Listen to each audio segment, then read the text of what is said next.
और लॉरेंस ने चार्ज को लेके जो आइडिया बताया था वो ये कहा था कि देखिए, आज हम चार्ज पर, या इस चैप्टर को पढ़ने से पहले हम चार्ज पर बात कर रहे थे कि जो चार्ज होता है ना, वो एक फील्ड को फील करता है या एक फोर्स को फील करता है जो कि इलेक्ट्रिक फील्ड होती थी।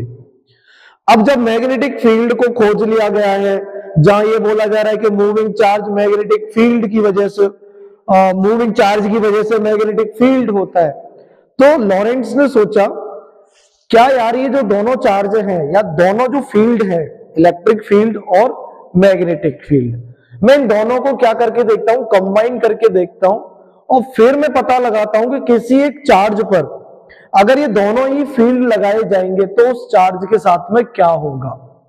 तो इसी दोनों के कॉम्बिनेशन को लॉरेंस ने अपनी फोर्स नाम दे दिया। क्यों नाम दे दिया था लॉरेंस ने ऐसा? क्योंकि ये कहा जा रहा था कि अगर मास है तो उस पर मास ही फोर्स लगा सकता है, अगर कोई चार्ज रेस्ट में है तो वो सिर्फ इलेक्ट्रिक फील्ड को ही फोर्स को फील करता है, लेकिन कोई चार्ज जब मूव होने लगता है ना तो उसके पास में दोनों ही फोर्स आने लग जाते हैं, electric field plus magnetic field. अब जब ये दोनों फील्ड हैं तो इन दोनों फील्ड की वजह से लगने वाली फोर्स उस चार्ज पर क्या होगी, इसके लिए आइडिया लेके आए थे हमारे लॉरेंट्ज। तो लॉरेंट्ज ने क्या आइडिया दिया था कि लॉरेंट्ज ने आइडिया दिया था कि कोई भी एक जो चार्ज है, जो चार्ज अगर मूव हो रहा है तो मूविंग चार्ज के लिए वहां पर दो स्पेस बन जाएंगे। एक स्पेस में इंपैक्ट दिखेगा इलेक्ट्रिक फील्ड का और दूसरे स्पेस में इफेक्ट दिखेगा मैग्नेटिक फील्ड का। अब हम ये आइडिया लगा लेते कि भाई एक जगह पर इलेक्ट्रिक फील्ड भी है और मैग्नेटिक फील्ड भी है, और ऐसे फील्ड में हम चार्ज को लेके आ रहे हैं, तो इस पर लगने वाली फोर्स ही क्या कहलाती है, इलेक्ट्रिक फील्ड और मैग्नेटिक फील्ड के वजह से चार्ज पर लगने वाली फोर्स को ही बोला जाता है फोर्स ऑफ लॉरेंट्ज। और फोर्स ऑफ लॉरेंट्ज क्या है? किसी चार्ज पर प्रेजेंट इलेक्ट्रिक फोर्स या किसी चार्ज पर प्रेजेंट मैग्नेटिक फोर्स का सम।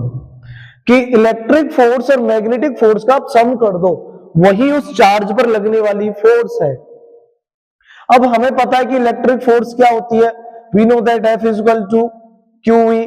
तो उस चार्ज पर भाई इलेक्ट्रिक फील्ड की वजह से लगने वाली फोर्स ये होगी कि चार्ज का मैग्नीट्यूड और वहां पर जो इलेक्ट्रिक फील्ड है उसका मैग्नीट्यूड मल्टीप्लाई कर दो, उस चार्ज पर लगने वाली इलेक्ट्रिक फील्ड आ गई। अच्छा भाई, जब मूविंग चार्ज है तो वो दूसरी फोर्स भी फील कर रहा है जिसका नाम क्या है, मैग्नेटिक फील्ड। अच्छा, मैग्नेटिक फील्ड क्या होता है, QVB। क्या होता है मैग्नेटिक फील्ड, QVB। अब देखिए इसके अंदर से ये वेक्टर टर्म, ये वेक्टर टर्म, ये वेक्टर टर्म, ये वेक्टर टर्म, ये वेक्टर टर्म, मतलब हमें इनको डिनोट करना है इनके वेक्टर फॉर्म में। अब देखिए, अब हमने ये सेपरेट वैल्यू देख ली इलेक्ट्रिक फील्ड का, मैग्नेटिक फील्ड की। अब यही दोनों फोर्स लग जाएंगे किसी एक चार्ज पर अगर वो चार्ज मूविंग है तो लॉरेंट्ज के अनुसार हम क्या कर देंगे, दोनों फोर्स को लिख लेंगे। इलेक्ट्रिक फील्ड की वजह से लगने वाली फोर्स QE, मैग्नेटिक फील्ड की वजह से लगने वाली फोर्स QVB। अब यहां से कॉमन क्या आ रहा है, कॉमन आ रहा है हमारा Q थोड़ी बदल रहा है, बदल क्या रहा है, इलेक्ट्रिक फील्ड और मैग्नेटिक फील्ड। तो यहां से हमने देखा E प्लस V और B। तो ये हमारा जो फॉर्मूला निकल के आया है, ये फॉर्मूला हमारा लगेगा जब हमारे पास में कोई चार्ज होगा, जिस चार्ज को हम मूव करा देंगे तो वो दोनों ही फोर्स को फील करता है, और दोनों फोर्स को फील करने की वजह से उस पर ये फोर्स लग जाती है, जिसी फोर्स को क्या बोला जा रहा है, लॉरेंट्ज फोर्स। तो लॉरेंट्ज ने बोला कि यार चार्ज एक अकेला था, उसको मैंने मूव करा दिया, तो उसने इलेक्ट्रिक फील्ड को भी देख लिया और मैग्नेटिक फील्ड को भी देख लिया। उसके दिमाग में एक आइडिया आया कि चार्ज नहीं है इस बार मेरे पास इस बार क्या नहीं है, मेरे पास इस बार चार्ज नहीं है। तो क्या बोलता है वो, एक दिमाग में एक डाउट आया, इफ कंडक्टर, और कंडक्टर भी कैसा, करंट कैरिंग।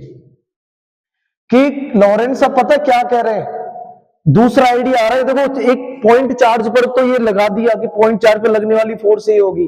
अब लॉरेंस कह रहे हैं यार, अब चार्ज कहीं मूव हो रहा होगा तो अकेला तो होगा नहीं यार, बहुत सारे चार्जेस किसी कंडक्टर में मूव हो रहे होंगे, तो इसका मतलब कि कोई कंडक्टर होगा जिसके अंदर क्या होगा, वो करंट कैरिंग कंडक्टर होगा, और उसको current carrying conductor is placed in magnetic field. ध्यान से देखना इस पॉइंट को कि मैग्नेटिक फील्ड में किसी करंट कैरिंग कंडक्टर को लेके आ रहे तो उस पर फोर्स क्या होगी। ये है सिर्फ चार्ज पर फोर्स, पॉइंट चार्ज पर। अब हम बात कर रहे हैं कि करंट कैरिंग कंडक्टर पर मैग्नेटिक फील्ड में लाने पर फोर्स क्या होगी। इसके लिए पता लॉरेंस क्या कहते हैं कि आप एक काम करो, पहले से ही कोई मैग्नेटिक फील्ड सेट कर लो, पहले से ही क्या कर लो, कोई एक मैग्नेटिक फील्ड सेट कर लिया हमने, ठीक है ना। अब इस पहले से प्रेजेंट मैग्नेटिक फील्ड के अंदर जब आप एक करंट कैरिंग कंडक्टर को लाते हो, एक करंट कैरिंग कंडक्टर को जब आप इसके अंदर लाते हो, तब इस कंडक्टर पर किस डायरेक्शन में फोर्स लगेगी। अब फोर्स ऑफ डायरेक्शन लगाने का फॉर्मूला हमारे पास वही है, लेफ्ट हैंड रूल। हम कौन सा फॉर्मूला लगाएंगे, लेफ्ट हैंड रूल वाला।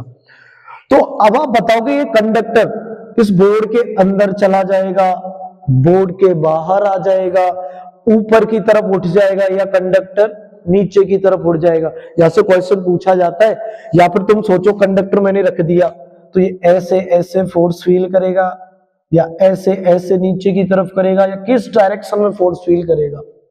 या फिर ऐसा होगा कि पूरा कंडक्टर ही अंदर जाएगा, या पूरा कंडक्टर बाहर आएगा, या पूरा कंडक्टर ऊपर उठेगा, या पूरा कंडक्टर नीचे उठेगा। कॉन्सेप्ट क्या कह रहा है कि लॉरेंस अब ये कहना चाहते हैं कि पहले से प्रेजेंट मैग्नेटिक फील्ड के अंदर जब किसी करंट कैरिंग कंडक्टर को लाया जाता है तो करंट कैरिंग कंडक्टर कौन सी फोर्स फील करेगा। लॉरेंस के अनुसार इलेक्ट्रिक फील्ड और मैग्नेटिक फील्ड का कॉम्बिनेशन लॉरेंस फोर्स था। अब आप मेरे को बताओ इस करंट कैरिंग कंडक्टर पर कौन सी फोर्स काम कर रही है, लॉरेंस की। लॉरेंस की इलेक्ट्रिक फोर्स काम कर रही है, लॉरेंस की मैग्नेटिक फोर्स।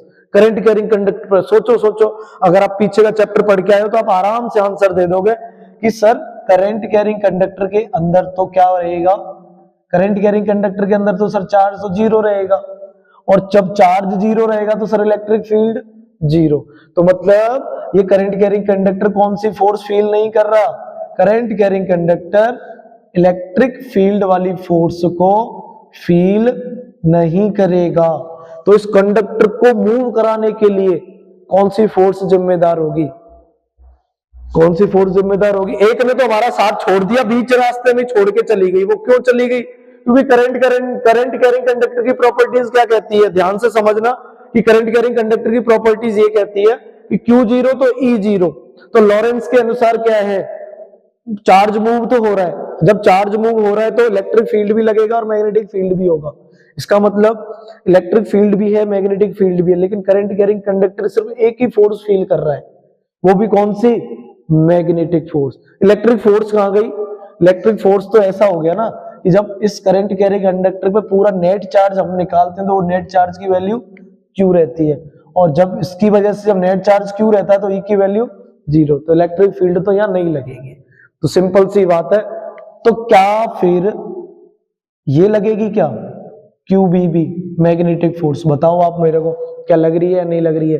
अगर मैग्नेटिक फोर्स चाहिए तो कंडक्टर के अंदर चार्ज को मूव होना चाहिए, कोई ना कोई करंट के कैरिंग कंडक्टर के अंदर कोई एक ऐसी चीज जिम्मेदार होनी चाहिए जो मूव हो रही होगी, और वो जिम्मेदार कौन है, जिम्मेदार व्यक्ति चार्ज। अगर चार्ज कहीं मूव हो रहा है तो मैग्नेटिक फील्ड बन रहा होगा, जिसकी वजह से मैग्नेटिक फोर्स वहां पर लग जाएगी। अब तुम बताओ यार, करंट कैरिंग कंडक्टर में चार्ज तो फ्लो होता ही है, चार्ज ने फ्लो होने से कब मना करी है, कभी मना करी थी कि चार्ज ने फ्लो होने से, चार्ज तो फ्लो हो ही रहे थे। कैसे फ्लो हो रहे थे कि किसी कंडक्टर के अंदर पॉजिटिव भी चार्ज रहता है और उसके अंदर उतना ही क्या चार्ज प्रेजेंट रहता है, नेगेटिव चार्ज। तो ऐसे पॉजिटिव की और नेगेटिव की इक्वलिटी की वजह से वो क्या रहता है, न्यूट्रल रहता है। अब जितना चार्ज हम अंदर भेज रहे हैं उतना बाहर आ रहा है, तो नेट चार्ज जीरो। तो नेट चार्ज जीरो होने के बाद में इलेक्ट्रिक फील्ड जीरो। लेकिन देखो पॉजिटिव वाले तो अपने जगह को छोड़ ही नहीं रहे, तो बताओ पॉजिटिव चार्ज पर ना तो इलेक्ट्रिक फील्ड लगता और ना ही मैग्नेटिक फील्ड लगता, क्योंकि इलेक्ट्रिक फील्ड तो किसी पे ही नहीं लग रहा, ना नेगेटिव पर ना पॉजिटिव पर। मैग्नेटिक फील्ड की बात भी करें तो ये पॉजिटिव चार्ज मूव ही नहीं होता, जब यही मूव नहीं हो रहा तो इसकी वजह से कोई मैग्नेटिक फील्ड भी नहीं बन रहा होगा, ना कोई मैग्नेटिक फोर्स लग रही होगी। तो फिर कौन रेस्पॉन्सिबल है इसके अंदर? ये फ्लो ऑफ इलेक्ट्रॉन, कि ये इलेक्ट्रॉन फ्लो हो रहे हैं। कौन फ्लो हो रहे हैं? इलेक्ट्रॉन। तो यहाँ पर ये जो वैल्यू है ना, ये वैल्यू, तो बताओ ये वैल्यू किसकी है? नेट चार्ज की वैल्यू है या फिर ये फ्लो ऑफ इलेक्ट्रॉन की वैल्यू है? ये वैल्यू है इसके अंदर फ्लो होने वाले इलेक्ट्रॉन्स की। ये Q की वैल्यू कंडक्टर पर नेट चार्ज की नहीं है, Q की वैल्यू है हमारे इसके अंदर फ्लो होने वाले इलेक्ट्रॉन्स की, और वो उनकी वेलोसिटी और उसके द्वारा बनने वाले फील्ड की। अब एक चीज पता क्या दिमाग में आ रही है यहां से? अब ये जो इलेक्ट्रॉन मूव हो रहे हैं, तो इन इलेक्ट्रॉन की अपनी खुद की एक वेलोसिटी होती है। खुद की क्या होती है बेटा? वेलोसिटी। और ये सारे इलेक्ट्रॉन ड्रिफ्ट होते जा रहे हैं, तो हमने इस वेलोसिटी को क्या बोल दिया? वीडी। कि ये कौन सी वेलोसिटी से ड्रिफ्ट हो रहे हैं? वीडी वेलोसिटी से। अच्छा, कितना चल रहे हैं सर? जितना कंडक्टर की लेंथ है। कितना टाइम ले रहे हैं बेटा? कि जितना एक पॉइंट से दूसरे पॉइंट में जाना है इनको, कि distance between from one point two another point. तो यहां से यहां आने में लगने वाला समय t, और लंबाई कितनी है? एक पॉइंट से दूसरे पॉइंट की लेंथ l। अब बताओ यहां लॉरेंस की कौन सी फोर्स काम कर रही है? मैं दोनों ही फोर्स लगाने की कोशिश करता हूं। अब किसने साथ छोड़ दिया है हमारा करंट कैरिंग कंडक्टर पर? इस वाली फोर्स ने। जब इस वाली फोर्स ने साथ छोड़ दिया तो कौन सी फोर्स है हमारे पास में? मैग्नेटिक फोर्स, जो कि कितनी होती है? QVB। अब मेरे को ये बताओ इसके अंदर जो चार्ज फ्लो हो रहे हैं वो तो Q है, क्योंकि इलेक्ट्रॉन का चार्ज हमने नेगेटिव Q से डिनोट कर दिया। वेलोसिटी किससे मूव हो रहे हैं? वो VD से। और उनका मैग्नेटिक फील्ड भी बन रहा होगा। क्या बन रहा होगा? उनका मैग्नेटिक फील्ड भी बन रहा होगा। अब हमने क्या किया, इस इक्वेशन को थोड़ा बड़ा करने के लिए, थोड़ा सा एक्सपेंड करने के लिए हमने divide DEVI divide by T and multiply by T कर दिया इस इक्वेशन में। Means QVDB multiply by T, और हमने क्या कर दिया? Divide by T। यहां से रिलेशन क्या बना दिया? लॉरेंस फोर्स लगने वाली Q upon T VD into T into B। अब देखो भाई अब देखो हमें क्या करना है यार, तबीयत ठीक नहीं है, थोड़ा कोल्ड हो गया है, इस चक्कर में फिर भी क्या है, पढ़ाना तो जरूरी है तुम लोगों को, इसलिए आना पड़ेगा। अब देखो Q upon T VD into T।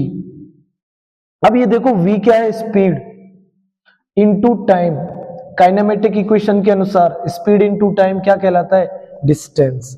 अब आप बताओ कि डिस्टेंस इसके केस में क्या है हमारे पास में? इलेक्ट्रॉन का एक पॉइंट से B पॉइंट की दूरी कितनी है? L। तो हमने इसको क्या लिख दिया? Q upon T L B। क्या लिख दिया? Q upon T L B। तो Q अपॉन T सबसे पुराना, सबसे पहला फॉर्मूला हमारा बराबर किसके होता है भाई? I के। तो I L B। तो लॉरेंस फोर्स जो निकल के आई है FL इक्वल टू कितनी निकल के आई है हमारे पास में? I L B। इसका वेक्टर इसको वेक्टर टर्म में डिनोट कर दो। ये हमने वेक्टर टर्म में डिनोट कर दिया। अब देखो यहां पर, अब ये हमारे पास में डायरेक्शन के साथ में फॉर्मूला आ गया इसका वेक्टर टर्म के केस में। लेकिन अभी यहां से ये तो नहीं पता चला कि फोर्स तो लग रही है इतनी करंट कैरिंग कंडक्टर पर। फोर्स क्या लग रही है? करंट कैरिंग कंडक्टर पर इतनी। अच्छा, मैंने यहाँ L के ऊपर वेक्टर का टर्म लगाया, अभी आपको पता चलेगा कि क्यों लगाया ये वेक्टर का टर्म, क्योंकि ये वेलोसिटी को बताएगा, लेंथ ऑफ यहां पर।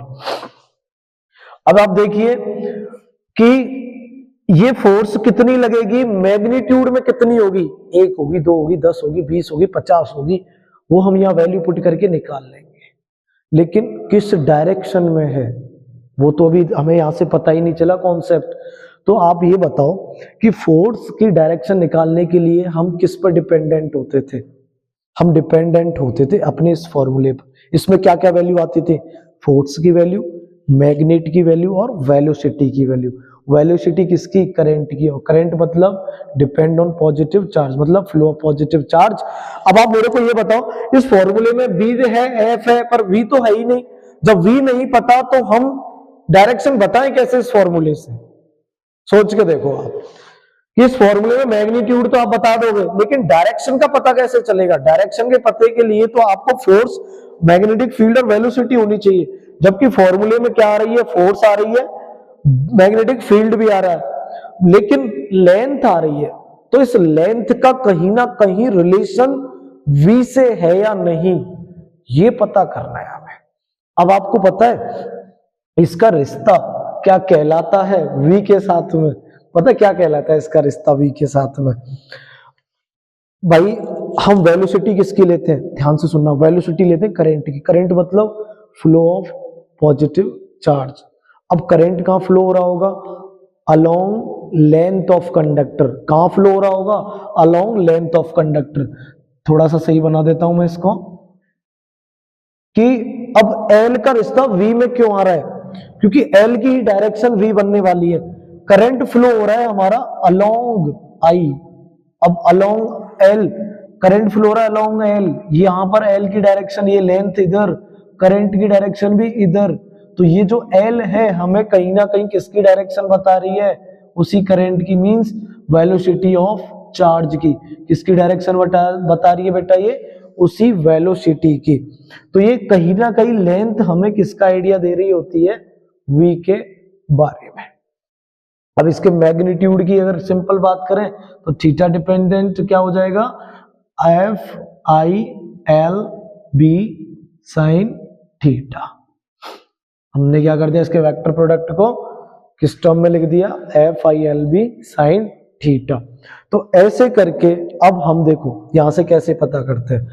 अभी ये जो मैग्नेटिक फील्ड मैंने जो बनाया था ना, पहले से क्रॉस बनाए थे, तो आपको पता था मैग्नेटिक फील्ड की डायरेक्शन अगर मैंने क्रॉस बना दिए तो कैसा होता है?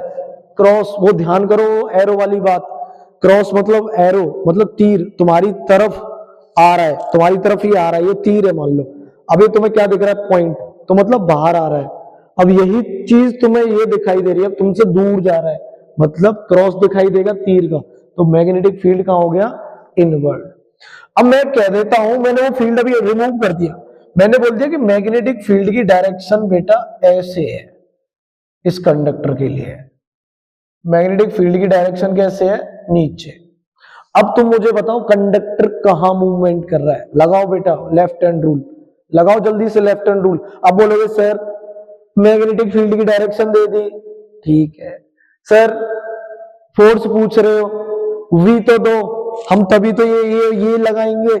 सर फोर्स पूछ रहे हो, ये हमें मिल गई, हमारे पास है, टिक कर दी। सर ये अबे पागल भूतनी के, अबे यही तो बताया है कि v कहाँ है? इस कंडक्टर की लेंथ, और इस लेंथ के अलोंग कौन फ्लो हो रहा है? करंट। तो करंट की डायरेक्शन इधर, वेलोसिटी की डायरेक्शन भी इधर। अब इसको पॉइंट करो, देखो वेलोसिटी की डायरेक्शन किधर है? सबसे पहले मैग्नेटिक की डायरेक्शन की तरफ आओ, मैग्नेटिक की डायरेक्शन नीचे की तरफ सबसे पहले। अब वेलोसिटी तुम्हारी उधर। आ जाओ भाई, आ जाओ आ जाओ आ जाओ आ जाओ, आगे आगे आगे आगे, ठीक है।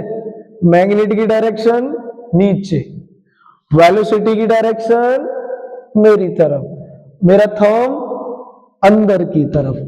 तो जब थंब अंदर की तरफ तो फोर्स की डायरेक्शन इनवर्ड, फोर्स की डायरेक्शन इनवर्ड। तो इसका मतलब ये कंडक्टर अंदर की तरफ धकेला जा रहा होगा फील्ड के द्वारा या बाहर की तरफ? सोचो यार, फोर्स अंदर, तो भाई पूरी फोर्स कहां ले जा रही होगी इस कंडक्टर को? अंदर। अब पता है, सुनो, मैंने पहले याद करो वीडियो की स्टार्टिंग में क्या बोला था? कंडक्टर नागिन डांस करता हुआ जाएगा क्या? मीन्स ये कंडक्टर हमने ऐसे रखा है तो ऐसे लहरा लेते लेते जाएगा क्या, या ऐसे ऐसे करते हुए जाएगा? अंदर तो जा रहा है सर, मजे लेते हुए जाएगा, ऐसे नाचते हुए जाएगा? नहीं भाई, नाच तो हो नहीं जाएगा, क्वेश्चन भी पूछ लेता है कि कंडक्टर पूरा का पूरा अंदर चला जाएगा। क्यों चला जाएगा पता है? कि कंडक्टर के पास यहाँ भी चार्ज, यहाँ भी चार्ज, यहाँ यहाँ यहाँ यहाँ सब जगह चार्ज, सारे चार्ज अपना अपना अलग अलग फील्ड क्या कर रहे होंगे, फील कर रहे होंगे, तो पूरा फील्ड उनको एक साथ अंदर लेके जाएगा। तो हमारा पूरा ही कंडक्टर कहाँ चला जाता है? अंदर की तरफ। और इसी अंदर वाले कॉन्सेप्ट को हम लगाते हैं इलेक्ट्रिक मोटर में। अब वो भी आगे टॉपिक आएगा जिसमें अपन पढ़ेंगे इसी कॉन्सेप्ट को। तो कॉन्सेप्ट ये मत सोचना कि यहाँ खत्म हो गया, नहीं, याद रखना हर लेक्चर। आज का लेक्चर अगर पढ़ रहे हो तो पिछला लेक्चर रिपीट करके आना, तो ही आगे समझ में आएगा। यही खास बात है इस जगह पर तुम जहां बैठ के पढ़ रहे हो। ये हमारे पास में लॉरेंस फोर्स के बारे में कुछ आइडिया थे। लॉरेंस फोर्स ने अपना आइडिया दिया था पॉइंट चार्ज को लेके। अगर पॉइंट चार्ज पर फील्ड चाहिए, पॉइंट चार्ज पर फील्ड चाहिए मूव होने पर, इलेक्ट्रिक फील्ड और मैग्नेटिक फील्ड, तो फॉर्मूला ये लग जाता है। अगर हमने पॉइंट चार्ज को हटा दिया, हम कह रहे हैं कंडक्टर है हमारे पास में, अब एक तो चार्ज होगा नहीं, उसके पास क्या होंगे? बहुत सारे चार्ज होंगे। समझ में आ रहा है ना तेरे को? इधर देख बेटा, इधर बहुत सारे चार्ज होंगे, तो बहुत सारे चार्ज की वजह से पहले ये देखो कैरेक्टरिस्टिक क्या बन रही है कंडक्टर की। तो कंडक्टर की कैरेक्टरिस्टिक ये बन रही है कि क्यू तो है ही नहीं, नेट चार्ज क्यू तो जीरो, तो ई जीरो, तो लॉरेंस की ई वाली फोर्स ने तो साथ छोड़ दिया। अब हमारे साथ कौन जा रही है? गजमन पानी ले चली, वो गाना है ना, ऐसी कुछ है। कौन चलेगा वो हमारे साथ में? हमारे साथ में चलेगा मैग्नेटिक फील्ड। तो मैग्नेटिक फील्ड चल रहा है, कैसे चल रहा है? वो हमारे नेगेटिव चार्जेस की वजह से। पॉजिटिव चार्ज तो खा पी के मस्त पड़े रहते हैं, उन्हें कोई लेना देना नहीं है किसी चीज से, तो मूव हो रहे हैं ये। तो ये हमारा कॉन्सेप्ट था। इसमें बात क्या याद रखनी है? करंट कैरिंग कंडक्टर को धकेलने के लिए जिम्मेदार होगी मैग्नेटिक फील्ड, और कंडक्टर पूरा ही अंदर जाएगा, बाहर जाएगा, ऊपर उठेगा या नीचे उठेगा। वेलोसिटी की डिमांड होगी, तो वेलोसिटी की डिमांड को कौन पूरी करेगा? Length of conductor. लेंथ का रिलेशन क्या है वेलोसिटी से? क्योंकि करंट अलोंग चलता है किसके साथ में? लेंथ के साथ में। ठीक है ना? भले यहाँ v नहीं था, फिर भी हमने v बना लिया।